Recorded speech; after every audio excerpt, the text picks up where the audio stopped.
If you are watching this before December 15th, I'm letting you know that you have the power to change the future of Planet Zoo 2. Frontier recently put out a little bit of a survey to the entire community that asks you what DLCs you own, what age you are, but most importantly, what features you would like to see in a Planet Zoo 2. Now, this has already been a hot topic amongst the community for years at this point. What improvements would Planet Zoo 2 need to make? And here we have an entire list of what the community thinks would be the most important features to have on launch. I have my own opinions on how this is structured, but I am going to let you know all of those in just a little bit.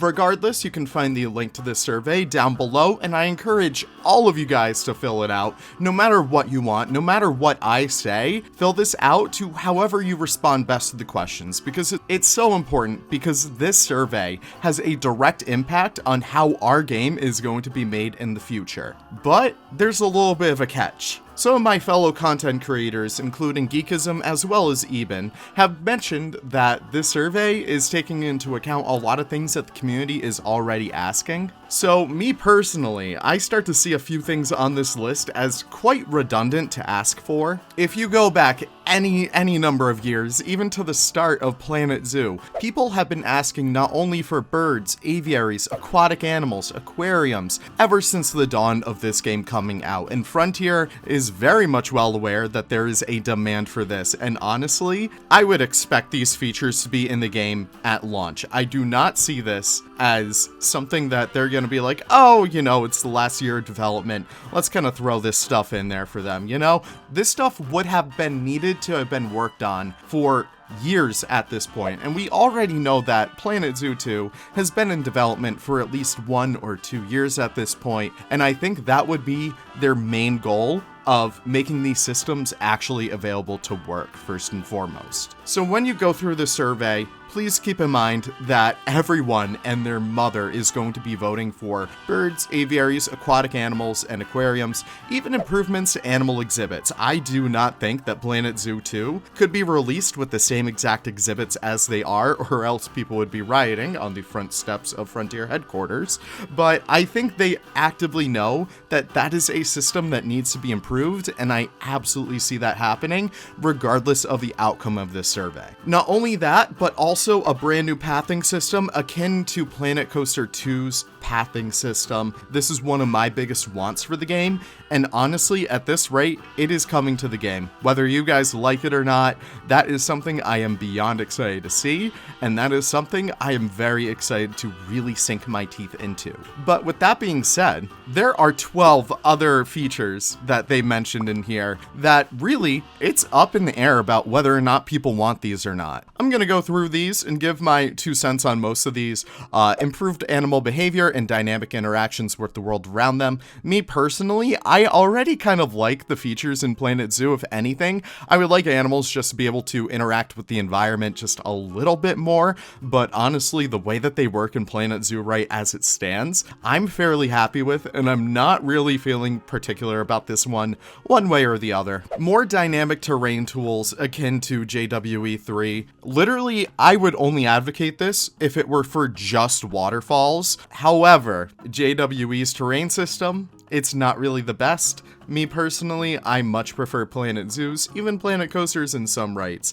However, there are some pretty neat things about the JWE terrain system I personally like. The way that you can make very sloping mesas all the way up, or slope off a top cliff that shoots all the way down. I think those tools would be very much welcome, but again, I don't necessarily need a feature like this, since really you can do the same thing in just a little bit more time and a little bit more practice in Planet Zoo 1 as it currently stands. Now, I am always for accessibility, and the availability of simplified building tools is a little perplexing to me. I already think that the Planet Zoo tools are simple enough. If they're really meaning an improvement of the blueprint system, I think that would be very much welcome, but I wouldn't want them to dumb down the Planet Zoo building, because we've seen some incredible buildings from some incredible creators over the years, and I would hate to have this game really be handicapped as a way of catering to people who really want simple building tools when the blueprint system already is there. If anything, Frontier, I would like to see a little bit more of an expansion on the blueprint system, but leave the normal building alone. This one was tough because it always popped up in like almost every single thing that I felt so strongly about. More guest entertainment in zoos, e.g. petting zoos. Now, we already have petting zoos in Planet Zoo. They came to us in the Barnyard Pack and the Barnyard Update, and there's already a bunch of animals that work with that system.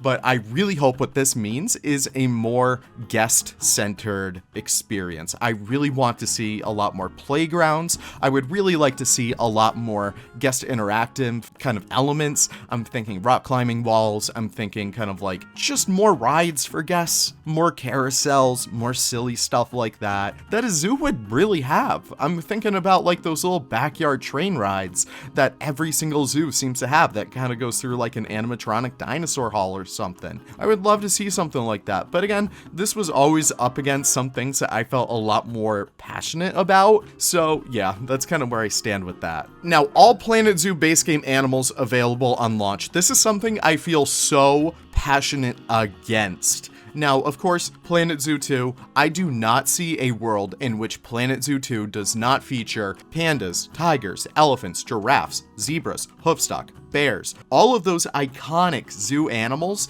I do not see a single future. I'm looking like Doctor Strange right now. I do not see a single future where we do not get any of those animals. I do think all of your quote-unquote essential zoo animals will be available on launch. What I think this means is if whether or not you're really going to get the black wildebeest on launch, whether or not you're going to get the Himalayan brown bear on launch, which we absolutely better, but I'm thinking a lot more of those really ignored animals that we really didn't use too much in the base game of Planet Zoo. Now, at least I didn't use them too much, but maybe you did, and I recognize that, and I validate that. However, I do think with the inclusion of this question, though, I personally voted against it because I don't want, like, a direct port. If we look at the recent reveal of the Wetlands Pack for Jurassic World Evolution 3, we recently saw the Kentrosaurus as well as the Deinonychus, both announced and revealed and released for the game. Deinonychus was a DLC animal, I believe. Kentrosaurus also might have been. I think that was the Camp Cretaceous pack, or that was base game.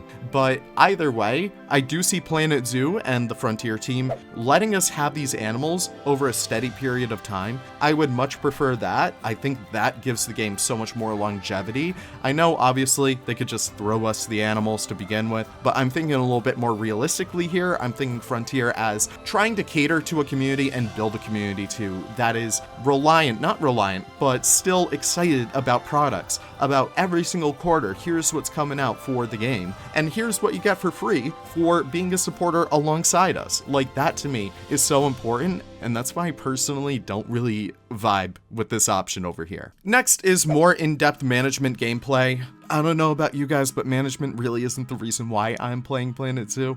I do like management in these games, do not get me wrong. I think it's super fun to see kind of like that number tick up, but you can only make so many franchises, in my opinion. You can only do that jive so much, but I don't know. It would be interesting to see. I think they would make some updates for that regardless. I think that would be better suited as a late game kind of like update feature focus kind of thing. We've been seeing a lot of that with Planet Coaster 2, actually, with the inclusion of that new challenge mode. I would much rather see improvements for Planet Zoo 2 be made in terms of management, in terms of that, just because everyone's going to be excited to play the game at launch, and I don't think they really need to worry about that. Next on the list is expanded, more challenging campaign. I don't know a single person who actually would vote for this. Me personally, I love the campaign of Planet Zoo. I really do. I don't like the time scenarios because there's no voice actor associated with them. I think that is such a cute little, like, that just makes the experience so much more personable to me. And honestly, Bernie Goodwin, how can you not love him? He's a star. But campaign,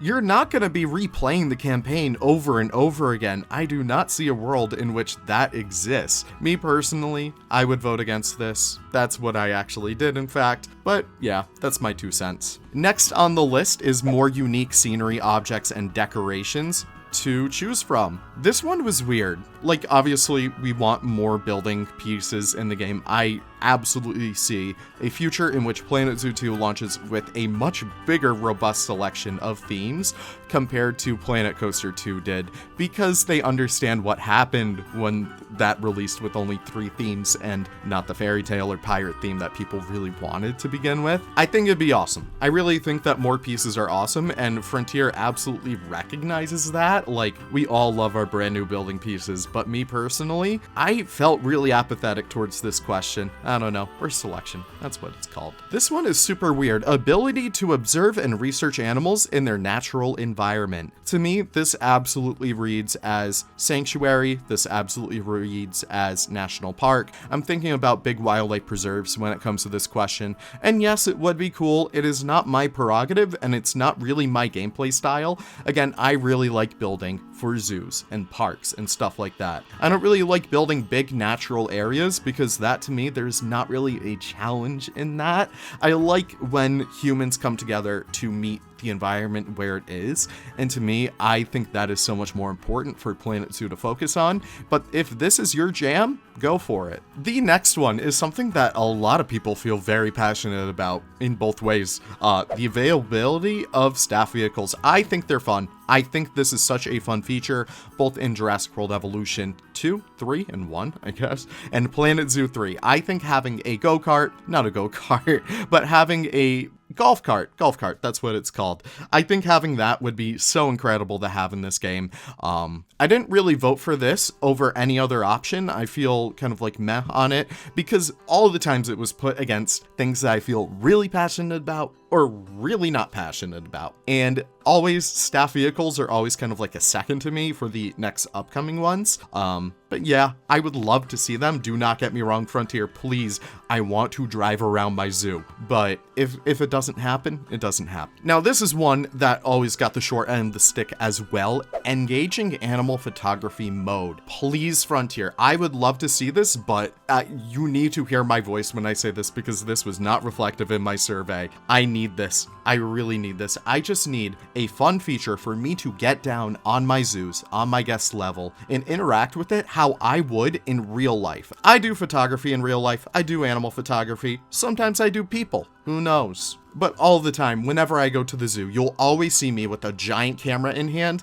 and also my little gimbal kind of phone camera too for my little shorts. Being able to interact with my own zoos on that level would be so good. Now, again, Ansel, or like the NVIDIA GeForce filters, they do work with Planet Zoo 1, they work with Jurassic World Evolution 3, I really hope they work with Planet Zoo 2, because it does not work in Planet Coaster 2. So, if we don't get this, I'm not too upset, because I still make good use of NVIDIA Ansel filters. However, the last item on this entire survey that I feel the most passionate about, you guys already know, the ability to perform simple zookeeper tasks in first-person view. This, to me, is so important, and it really hurts me. It really does hurt me how so many people just toss this aside and be like, this doesn't matter. Whenever you're making a zoo, whenever, like, I'm looking at my Legos around my office right now, and yes, a lot of them are kind of like collector pieces. A lot of them do have like the UCS. I have my UCS Millennium Falcon kind of sitting in a box beside me right now. But so many of these Legos, and I have a point with this, I promise, have interactive elements. They have toy elements. And I'm thinking even back in the day with like the Bionicles, where you could launch stuff from them. You could play with them. That to me is so important. The building part is great. The visual representation is great. But also there's another key factor. The interactivity is very important when it comes to not just Legos, but Planet Zoo, Planet Coaster, and Jurassic World Evolution 3. When you play Planet Coaster 2, you can hop into first-person mode, and you can actively engage with your entire park solely in first-person mode. You cannot do that in Planet Zoo 1. What I mean is, you can automatically hop onto a ride if it has an entrance. You can hit the spacebar the next time a ride pulls up, a train pulls up to like the entrance or something. You can ride the entire ride, and at the end of it, it kicks you off. That is what I want to see in this game. Now, again, zoos, coasters, theme parks, they're really two different things, but they're still cut from the same cloth. They are still active parks that you can engage with as a guest, as a visitor, and also as an employee. We all know the keepers in Planet Zoo, they're not really the best at doing their jobs. What I would like to see is something akin to what Prehistoric Kingdom has either already done or is planning on doing, where you can feed your animals, you can wash them, but I know a lot of people are saying, oh, but Leaf, that removes any challenge. That's a little cheaty. No, give it a price point. Let me fill up my animal dishes, my animal food dishes for a premium price. Overcharge me by 25% so I could do it myself in half the amount of time that the keepers would take to do it. That's my 2 cents on that. Again, I would like to see a lot more interactivity when it does come to the park. Let me interact with binoculars. I would love to see those as a new facility in the game just for guests to use. Again, feeding back into that guest entertainment in zoos. Let me be able to wash windows. Let me be able to repair exhibit walls. Let me be able to repair and kind of empty out trash cans. I would love to see those features. I know not everyone does, but I feel so passionate about this stuff because what makes me so passionate about Planet Zoo is what made me passionate about Zoo Tycoon 2. I'm thinking about the kids who are playing this game. I'm thinking about the quote-unquote casuals who are playing this game, who are simply jumping into the base game of Planet Zoo. No DLCs, no nothing. They just want to look at cute animals. They want to make homes for their animals, and they want to actually see their animals interact with their environment. Because of that, wouldn't you want to interact with that same environment? Like, that to me is just something that is so important and something that is so glaringly missing in this game that I think that is one of the biggest features I would want in Planet Zoo 2. And me, personally, I voted on this at every single chance I got. However, you guys can vote however you want. You guys, you have your own personal opinions on how Planet Zoo 2 should come out, and you can make the future of Planet Zoo occur right now. So be sure to check out that survey right down below, and also follow me on Twitter, where I also kind of posted about this in the beginning. Really awesome place. Well, it's not an awesome place, but I put some good stuff up there. Regardless though, thank you guys so much for watching. You guys do have the power to change the future of Planet Zoo 2, so be sure to stay tuned and be sure to subscribe for any Planet Zoo 2 news in the future. But with that being said, thank you so much for watching. Again, please check out both Geekism and Eben's video on this. I've linked them also both down below for you guys to check out. But regardless, have the most wonderful days. Again, this only runs until the 15th, so take care and goodbye.